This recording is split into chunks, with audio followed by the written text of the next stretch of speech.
Hora do Ângelus. O anjo do Senhor anunciou a Maria, e ela concebeu do Espírito Santo. Ave Maria, cheia de graça, o Senhor é convosco. Bendita sois vós entre as mulheres, e bendito é o fruto do vosso ventre, Jesus. Santa Maria, Mãe de Deus, rogai por nós, pecadores, agora e na hora da nossa morte. Amém. Eis aqui a serva do Senhor. Faça-se em mim segundo a vossa palavra. Ave Maria, cheia de graça, o Senhor é convosco. Bendita sois vós entre as mulheres, e bendito é o fruto do vosso ventre, Jesus. Santa Maria, Mãe de Deus, rogai por nós, pecadores, agora e na hora da nossa morte. Amém. E o Verbo se fez carne e habitou entre nós. Ave Maria, cheia de graça, o Senhor é convosco. Bendita sois vós entre as mulheres, e bendito é o fruto do vosso ventre, Jesus. Santa Maria, Mãe de Deus, rogai por nós, pecadores, agora e na hora da nossa morte. Amém. Rogai por nós, Santa Mãe de Deus, para que sejamos dignos das promessas de Cristo. Amém. Terça-feira, 26 de março, terça-feira da Semana Santa. O evangelho de hoje é o de João, capítulo 13, versículos de 21 ao 33 e de 36 ao 38. Depois de dizer isso, Jesus ficou muito comovido interiormente e declarou abertamente: Eu afirmo, um de vós há de me trair. Os discípulos se entreolhavam sem saber de quem ele falava. Um de seus discípulos, aquele que Jesus amava, estava reclinado ao peito de Jesus. Simão Pedro lhe fez um sinal, como quem diz, pergunta a quem se refere. Ele se inclinou sobre o peito de Jesus e perguntou: Senhor, quem será? Jesus respondeu: Aquele a quem eu der um pedaço de pão que eu vou umedecer no molho. E ensopando o pão, tomou e deu a Judas, filho de Simão Iscariotes. Logo que Judas recebeu o pão, Satanás entrou nele. Jesus então disse: Faze logo o que pretendes fazer. Nenhum dos que estavam à mesa compreendeu, porque Jesus tinha dito isto. Como Judas cuidava da bolsa comum, alguns pensavam que Jesus lhe tivesse dito: compra o necessário para a festa, ou que lhe houvesse ordenado dar alguma coisa aos pobres. Tomando o pedaço de pão, ele saiu logo, já era noite.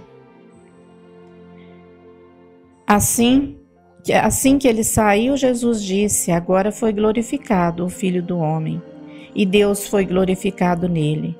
Se Deus foi glorificado nele, Deus também o glorificará em si mesmo, e glorificará dentro em breve. Filhinhos, ainda estarei convosco, porque pouco tempo vós me procurareis, mas eu também vos digo que agora, como disse aos judeus, para onde eu vou, vós não podeis ir. Simão Pedro lhe disse: Senhor, para onde vais? Jesus respondeu: Não me podes seguir agora para onde vou. Mais tarde me seguirás. Pedro perguntou ainda: Senhor, por que não te posso seguir agora mesmo? Darei a minha vida por ti. Jesus disse então: Darás a vida por mim? Pois eu te afirmo, e esta é a verdade, não cantará o galo antes que me negues 3 vezes. Palavra da salvação. Glória a vós, Senhor.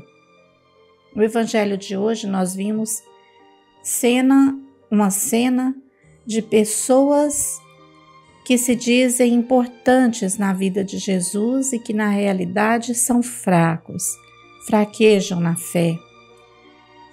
Ontem nós vimos o evangelho falando dos irmãos Marta, Maria e Lázaro, aquele que Jesus havia ressuscitado, e Judas Iscariotes. 3 pessoas que amavam a Jesus, demonstravam carinho, e um que era um interesseiro, realmente não estava preocupado com Jesus. Hoje nós vimos novamente a figura de Judas. Jesus sabe que vai morrer, sabe que alguém do grupo dele o entregará à morte, o entregará à prisão. E diz abertamente, naquele momento ali, ceando com os apóstolos, que alguém entre eles o entregará, será o traidor. E eles se perguntam quem de nós, porque todos acreditam que amam o Mestre e que jamais teria capacidade de trair Jesus. Mas Jesus diz: quem me trairá será aquele a qual eu der o pão molhado no molho. E Jesus molha um pedaço de pão no molho e entrega a Judas. Esse gesto de molhar o pão no molho significa dar atenção, carinho para alguém especial. Significa um gesto de amor, de carinho. E Jesus fez esse gesto demonstrando amor a Judas, demonstrando que Judas era especial, era bem querido ali entre eles e que Jesus o amava. Jesus deu a chance para Judas de se tornar verdadeiro, porque Jesus era verdadeiro com ele. E Judas não era menos querido que os outros discípulos. Era também amado por Jesus da mesma forma. Mas quando Judas recebe aquele pão, o demônio entra em Judas.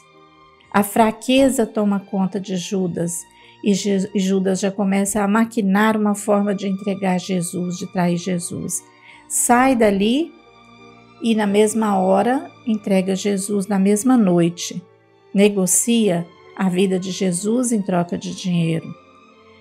Mas Pedro, vendo toda aquela cena, Jesus fala que vai embora, que a partir daquele momento ele será glorificado, que Deus será glorificado e ele glorificado em Deus.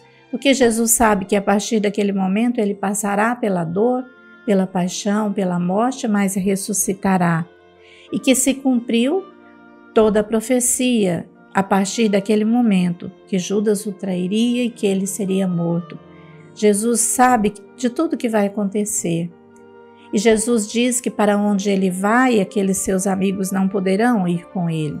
Mas Pedro insiste: Mestre, para onde vais? Eu também vou contigo, eu posso ir com você por onde você for. E Jesus diz: não, Pedro, você não pode ir agora, mas vai depois. Estava se referindo à vida de Pedro, à morte de Pedro, que mais tarde Pedro sim estaria com Jesus, mas não naquele momento. E Pedro fica indignado: como assim eu não posso ir com você, mestre? E Pedro, como Pedro se dizia tão amigo, tão próximo de Jesus, como não poderia acompanhar Jesus por onde ele fosse? Pedro não sabia que Jesus haveria de morrer. E Pedro diz: por você eu dou a minha vida, sou capaz de dar a minha vida. E Jesus pensa: que tolice. Nada disso, e diz: Pedro, antes o galo não vai cantar antes que você me traia 3 vezes. Sabendo da fraqueza de Pedro. Muitas vezes nós vimos nesta história, nesse relato, a figura de Judas, que é o traidor. Judas foi fraco, traiu Jesus. Realmente foi fraco. Mas Pedro também não era assim um dos melhores, aquele fiel, aquele que realmente era capaz de tudo por Jesus. Ele também tinha suas fraquezas. Ele caía, mas ele também sabia levantar-se. Ele sabia reconhecer os seus erros, as suas fraquezas. E ele era fraco. Ele negou Jesus 3 vezes quando Jesus foi preso. Mas Pedro soube mudar de vida, soube reconhecer o seu erro, as suas fraquezas, e foi o chefe da nossa igreja, o nosso primeiro Papa. Ao contrário de Judas, que traiu Jesus, não se arrependeu em momento algum. Tirou a sua própria vida. E Judas não se converteu e acabou perdendo a sua alma. Muitas vezes em nossa vida nós temos que pensar até que ponto nós agimos como Pedro. Nos dizemos pessoas corretas, fiéis a Deus, praticantes dos costumes, da nossa fé, mas por qualquer coisinha nós nos desanimamos, nós abandonamos o barco, nós desistimos, nós fraquejamos. Dentro da igreja, às vezes, nós somos pessoas certinhas, participamos dos movimentos, das pastorais, ajudamos em nossa comunidade, mas quando nós saímos dali, nós fraquejamos por qualquer coisa, por qualquer tentação. Nós negamos o Cristo.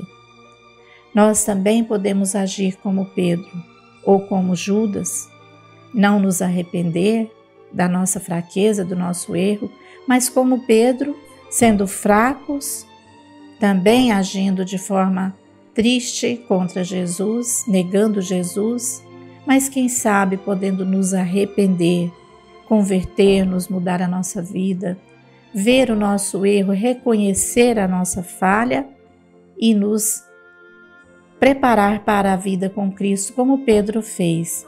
Ele negou Cristo por 3 vezes, arrependeu amargamente e teve uma longa jornada até se preparar para ir encontrar com Cristo. Como Jesus diz que Pedro não estava pronto ainda, não podia ir naquele momento, mas mais tarde Pedro estaria com ele, como Pedro foi mais tarde preparado para estar com Jesus. Que nós também saibamos reconhecer as nossas fraquezas e não bater no peito e dizer eu sou santo, eu sou perfeito, eu não sou capaz de negar o Cristo, eu faço tudo o que Ele quer, eu sou obediente, eu sou fiel. Mas às vezes nós fraquejamos e não conseguimos colocar tudo isso em prática, pela nossa fraqueza, nosso pecado, mas nós devemos reconhecer essas nossas fraquezas e mudar de vida, fazer com que a nossa vida seja realmente de fidelidade, de amor a Cristo, que entregou sua própria vida por nós.